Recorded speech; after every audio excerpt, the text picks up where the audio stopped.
would you want to know the day you're going to die or no? No. No, Absolutely. You would? not. Absolutely. You would want to know. 100%. I got the psychic for $2,000. She'll tell you. You know why? I got the hitman for $2,000. You You said absolutely not. Why not? Absolutely Nick? not. Why not? This is a CIA operative. Let's hear your response to this. Yeah. So. But, and by the way, You know- everybody listen to this. I'm curious. Comment as well. Would you want to know the day you're going to die? Go ahead. It would change every decision that you would make. If you knew, you would make sacrifices that you wouldn't otherwise make, and you would no longer be playing the long game because you would now be in a zero-sum game. So I mean, the most perspective. the most successful people that I know, you talk about this on your podcasts and in your social media a lot, right? I mean, you got to play the long game. You're playing chess, not checkers. And if you knew the day that you were going to die, I mean, we're not even talking the minute. You just knew the day you were going to die. You just entered a checkers game, and at that point, like, why plan beyond that point, right? So Why do you say that's a checkers game, knowing the day you're going to die? because you're no longer, by not knowing. So I think Elon Musk said that if you give yourself 30 days to clean your house, It'll take 30 It'll days. take 30 days. If you give yourself 3 hours, it'll take 3 hours. Right. You don't know if you're going to get hit by a car this afternoon, and so you play the game. Or most people, I think, most successful people play the game as if they are going to get hit by a car this afternoon. So you try to pack in as much as they can, as much life, as much value as they can in as short a period of time as they can. And that leads to somebody like Elon Musk creating freaking, car companies that outperform GM and trying to colonize Mars simultaneously, right? I'm trying to fight human trafficking and fraud simultaneously. If I knew that I had another 70 years, I would probably slow down. Nick, Is that a good thing? Nick, I disagree with you completely. Yeah? 100%. I think that you're a high-functioning individual, and you're making a classic A mistake. lot of people thinking would disagree with that. Other people are high-functioning. I've seen people in my life, in my family, wake up every day, sit in traffic they don't want to sit in, to go to a job that they don't want to do, because they need to accumulate wealth for a life that they don't really live. So if they knew that they had 8 years left, do you think they're sitting in an hour-and-a-half traffic going through the Lincoln Tunnel to go work a valid job point. that they don't want to do? Or do you think that they're finally getting their ass out, going to Europe, seeing what they want to see, doing what they want to do? We get caught up in an accumulation game, but nobody here has ever seen a tombstone with a net worth on it. So if you knew your days were numbered, you'd start checking things off the bucket list immediately. I can offer some interesting perspective on that because my career started straight in the military, straight into special ops. Lost my two best friends 6 months after we graduated PJ school. Like, I didn't think I would make it to 25. And I made it to 25, and I was like, well, there's no way I'm going to make it to 30 because none of my friends did. And then I made it to Get outta 30, here, and then I was like, well, 40, there's no possible way that's going to happen because none of my friends did. Because you were the cocaine poodle. Yeah, pretty much. Are you 40 yet or no? Yeah, I'm 43 now. Okay, And so, so then I was like, all right, late 30s, got married. I've got 2 toddlers now, right? I mean, so I guess just kind of playing I guess you would say a pretty fast and loose game in combat and doing some really dangerous stuff in my teens and 20s. I mean, you can make an argument that most special operators are borderline suicidal with the stuff that we do. I had to come to terms with my own death pretty darn fast. There's a certain amount of freedom in that, though, isn't there? There's nothing but freedom in that. Okay, And explain that to me. Because you're 21, you're thinking, I'm not making it to 25. You're 25, you're thinking, I'm not making it to 30, 34. Pat talks about 20-year runs, right? First 20 years, don't do anything stupid. Next 20 years, make your money. The 20 years after that, work on what you want to be doing, right? And then your last 20 years, give back. Did I summarize that okay? But you thought you'd be dead by 25, 30. What the hell's that mindset? Walk me through why that's freedom and liberating.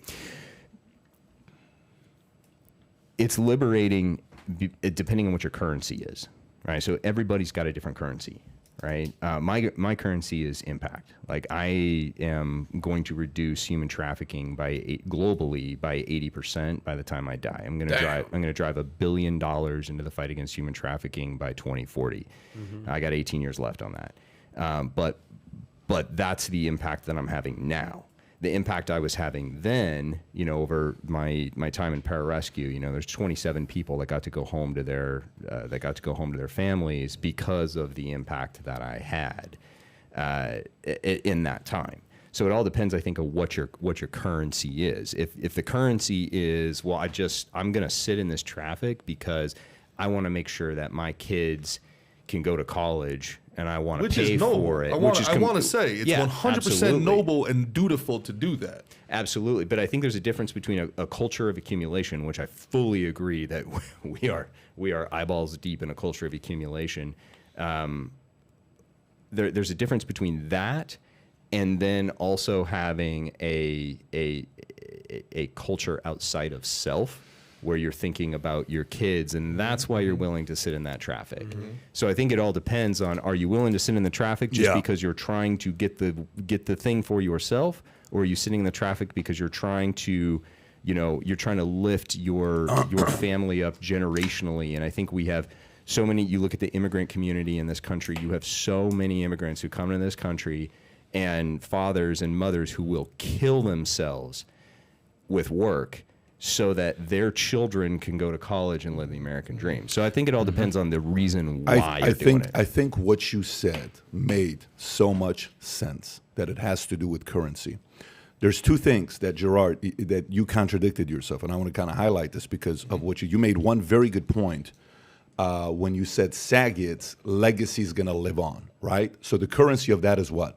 Legacy is going to live on, which means we want to figure out a way to live forever, right? If you got 8 years to live, you're going to probably sit there and go through all the stuff you want to do. I'm going to go see this. I'm going to go party here. I'm going to try this. I'm going to try that. And you're like, dude, this shit is boring as hell. What the hell is this all about? Then you're going to say, what am I going to do for me to put leave a legacy behind? The famous Jewish proverb, I don't know if it's a proverb or a saying, is there's three things every man should do. The one is plant a tree.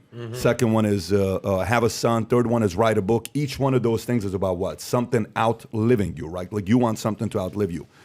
So I don't know. I don't know if I'd want to know when I'm dying. I don't know if I'd want to know if I'm dying. Would you want to know when you're dying, Tom? Would you want to know the day you're dying? I'm comfortable every day. Yeah. I'm comfortable every day with this, and it comes from my faith, which is really, really Bingo. deep. And so I believe that God's numbered my days, and I'm just not here to be foolish with him. I don't walk in front of trucks and say, I wonder if today's my day, and God's going to mysteriously, Holy Spirit's going to sweep me away from the front of that truck. No, my faith is also based on impact.